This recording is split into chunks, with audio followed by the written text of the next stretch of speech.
what we're going to present to you today on brewing and breweries and the history in South Dakota is primarily the research of Ken Stewart of the Archives, who Mark alluded to earlier. Ken has done a lot of research on the first breweries in the industry in South Dakota. Along with the help of some local people, I know Jerry McQuay, who is here, has also contributed some research towards Ken's presentation, as well as bringing in some of the displays that you see here up on the table. So what they asked me to do is basically compile and condense some of the research in their presentation, just to give everyone a good overview of breweries and brewing in South Dakota. So that's kind of what the presentation will be today. When it became evident that Dakota Territory was going to be divided into two states, there was much celebration. Finally, there would be representation in Washington, D.C. via senators and congressmen, and local citizens would have a voice through the state legislature. South Dakota thought this would be a time to celebrate with beer. After all, there were thousands of beer drinkers in the state. In 1889, there were breweries in Yankton, Sioux Falls, Rapid City, Huron, Lead, Deadwood, and a few other towns. Imagine the shock on 3 November 1889 when the citizens read the Constitution which accompanied the statehood documents. South Dakota would be a dry state. The sale of alcoholic beverages, including beer, would be prohibited. However, the brewers continued to produce beer. They could legally sell their product in the surrounding wet states. It also became evident soon after statehood that the legal authorities were only paying lip service to the new law. Saloons continued to operate. There were occasional raids by the local authorities, but the saloon keepers simply could and would move around the corner or down the block and open up for business again. Eager patrons were often willing to assist in the moves, causing the editors of the Black Hills Daily News to wonder, did you ever notice that when a saloon moves from one place to another, the number of volunteers to assist in the work is greater than the demand? And on the other hand, did you ever see any man volunteer to assist a widow in removing her household effects when she was obliged to change her quarter? Clearly, having a saloon and a place to unwind was important for many folks. In the wide open Black Hills, breweries continued to sponsor dances and band concerts, many of which had beer gardens attached to the brewery plant. However, in many places, like Sioux Falls and Aberdeen, a more dignified, out-of-sight, out-of-mind attitude may have prevailed. State prohibition lasted from 1889 to 1896. Even after it was lifted, attempts continued to make the state dry again. Local option laws went into effect in which voters could approve a one-year license for a saloon. After a year, the saloon would close unless the voters had another election. The number of saloons allowed in the state, in each town, was strictly limited to 1 per 650 people. Saloons were forced to close at 9 p.m. at one time in the ensuing years. All manner of harassment faced many saloon owners in the state. South Dakota voted several more times before 1916 on statewide prohibition, each effort being thwarted. However, in November of 1916, South Dakota again voted for statewide prohibition, roughly 2 years before the Volstead Act made it nationally in place. 4 July 1917 was the last day you could enjoy having a beer in South Dakota legally. It would create problems and situations and pretty much destroy an industry which contributed much to the local economy, the brewery in South Dakota. Today we shall visit the breweries again and hear about this fascinating and long forgotten industry. It is alive, however, through microbrewers, which is, after all, how it originally started. But first, we'll start out west and move east. The Black Hills were hopping with all sorts of folks during the gold rush years. By 1876, thousands of people had descended upon Deadwood. Saloons in abundance were hastily slapped together, often with just a tent and a board covering a couple of barrels. By 1877, a half dozen so-called breweries were serving a variety of beverages to an eager audience. One of the first was the Union Park and Brewery, which Frank Heim set up in the south part of Deadwood. Another was Schuchert and Ludwig's Black Hills Brewery, located at the corner of Main and Wall Streets. Lyman Parkhurst soon built his Milwaukee Beer Hall and Brewery at the foot of Lee Street in Chinatown and became a leading brewer. By 1878, it was estimated that there were a dozen local breweries. Deadwood was a thirsty town. A brewery in neighboring Central City, though, would perhaps have a more lasting impact. Henry Rosenkrantz was a former Montana brewery employee who came to Deadwood seeking his fortune. He was fortified by the dirty creeks that were used for mining and drinking by man and beast alike. He found clean water in Central City, we think, and started the city brewery with his partner Werner. Beer sold for 25 cents a quart and $4 a case or keg. The beer was called Gold Nugget and received fame throughout the Black Hills and neighboring trade areas. In 1895, principals of the Minneapolis Brewing Company bought the brewery. These were the famed brewers of Grain Belt beer. They resumed production of Gold Nugget and Black Hills Export beer, which had previously ceased production due to Prohibition and Rosenkrantz's personal issues over the loss of his wife. In 1905, the brewery at Central City was producing 1,000 barrels a month. On 5 July 1917, Prohibition in South Dakota ended the company's prosperity. It turned to producing a non-alcoholic drink called Cherry Blossom, but that didn't appeal to the local miners. So they improved it.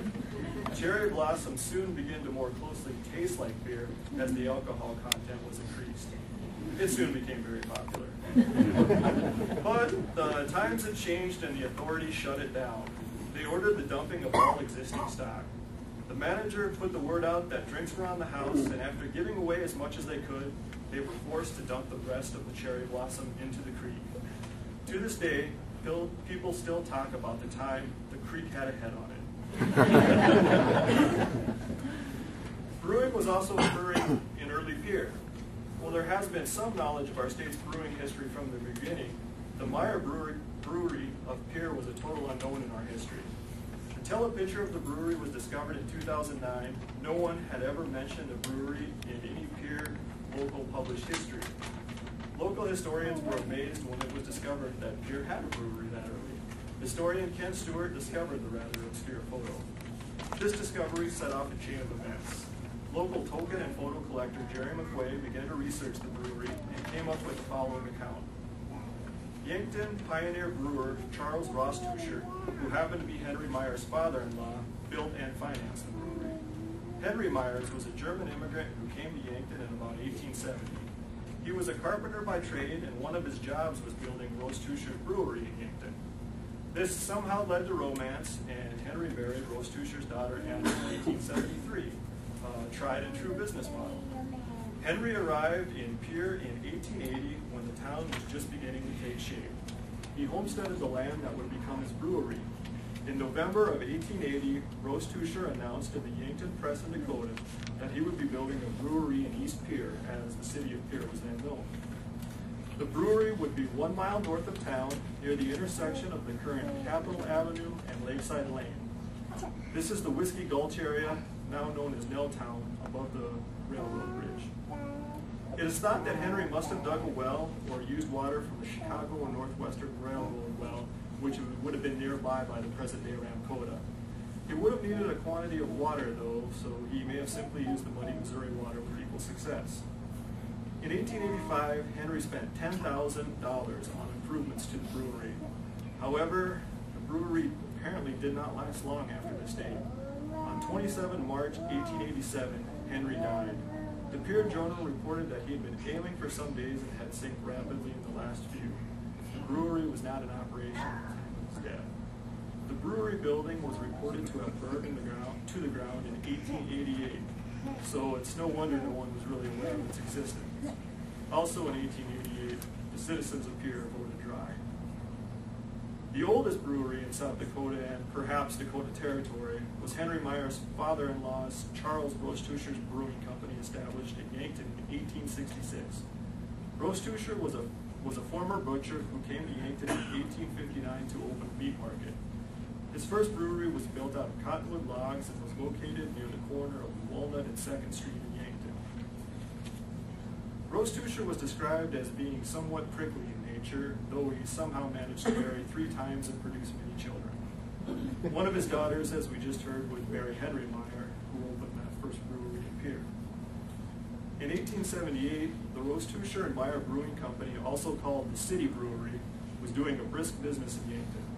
In 1884, Martin Bloom leased the City Brewery.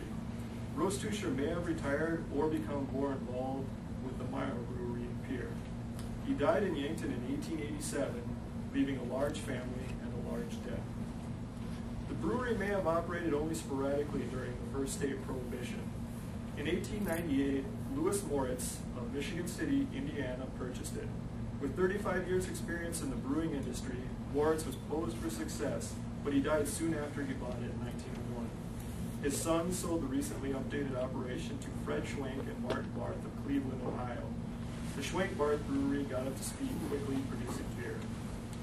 Schwenk-Barth were experienced brewers who hit the ground running. When Moritz was hauling water, from the Missouri River, they got the city to pipe the water directly to them.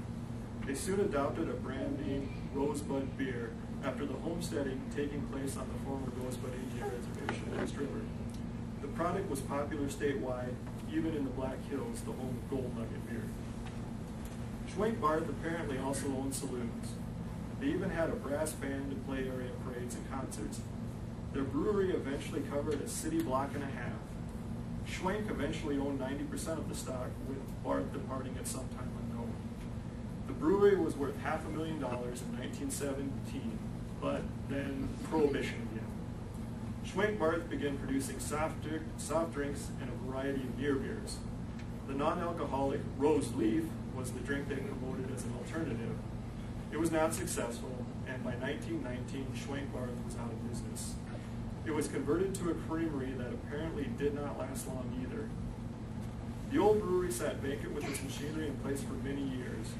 Schwenk sold the rights to his Rosebud beer to Harold C. Johnson Brewing Company of Elmira, Wisconsin, who produced it from 1944 to 1953. Brewers were alive and well in Huron in the 1880s as well. Unlike its competitors, the Bloom Brewing Company in Huron plodded along for decades, brewing its Bohemian Export and Bloomheiser beer under the same family ownership, year after year. The Bloom Brewery was established east of Huron in the Morningside section of town in 1883 by Frank Bloom and Anton Olston. It was built on what would become known as Brewery Hill. By 1915, Bloomheiser beer retailed at 25 cents a gallon. The C&W Railroad's facilities in Huron made for distribution by refrigerator called Easy. They even had a storage facility in Yankton, home of their rival Schwenk-Barth Brewing Company. When national prohibition came into effect, the Bloom family apparently sold out to St. Paul businessman Joseph Pollinger. He formed the Huron Beverage Company and began producing non-alcoholic refreshments like Supreme Root Beer and something called Hop Tea. The Huron Beverage Company was sold in 1933 and became Dakota Brewing Company. It started producing beer in 1934, calling its new beer Schooner Beer. Schooner Beer was joined in production by Golden Pheasant and Dakota brands. When it was all said and done, the Dakota Brewing Company was the only South Dakota brewery that survived Prohibition and came back to produce beer. In 1942, the Dakota Brewing Company was shut down for good. It was sold to a California concern who produced distilled alcohol from the war effort. The plant was later used to produce livestock food. It was vacated by 1950 and burned in 1959, thus ending one of the longest brewing histories in South Dakota. It is natural that the biggest city in South Dakota should have the biggest brewery in the state. And that was true in terms of physical size of its plant, number of employees, annual sales, and annual production of barrels of beer, but not longevity. George Knott and Charles Howard formed the Sioux Falls Brewing Company in 1883. Both had been involved in early brewery ventures. Later that year, Morris Levenger and Moses Kaufman purchased the plant. By 1885, the brewery had 25 employees and produced 10,000 barrels of beer. When 1889 rolled around and South Dakota became a state, a dry state that is, the Sioux Falls Brewing Company continued to produce beer, but they could only sell it in neighboring wet states. In 1892, the company had 44 employees and a $30,000 payroll. This suggests that Prohibition was potentially skirted at times. Production continued at the Sioux Falls Brewing Company, and by 1901, it had sold over 930,000 gallons of keg beer and 1.5 million of its half bottles of its famous Blue Label beer. In 1904, the company sold over 2 million bottles of Blue Label, Special Brew, and Uniker. While this is a significant amount, especially for a local brewery, for perspective, Budweiser sold over 83 million bottles the same year. The Sioux Falls Brewing Company continued to grow and prosper. Then, South Dakota voted in Prohibition 2 years before the national prohibition took effect. In 1919, the company was valued over $1 million, but that didn't matter if it couldn't produce beer. The company was sold to the Crescent Creamery, whose white milk wagons soon replaced the old beer wagons. The old bottling works and ice plant of the Sioux Falls Brewing Company burned in the 1960s. The Castellated Brewery building burned in 1987. When Prohibition was repealed in 1933, times had changed. Brewers were required to pay licensing fees and a tax of $1.50 per 31-gallon keg. Investors and financiers were difficult to find in 1933 during the Depression. Breweries simply did not reopen. Small brewers had come and gone by the end of World War II. Outside forces were changing the industry forever. The bigger players were gobbling up the regional brewers, who were in turn buying out the small local breweries. Decades later, it finally dawned on beer drinkers that all the remaining beers pretty much taste the same. Which brings us full circle back to the individual brewer and his brew, which we should all now imbibe. Thank you.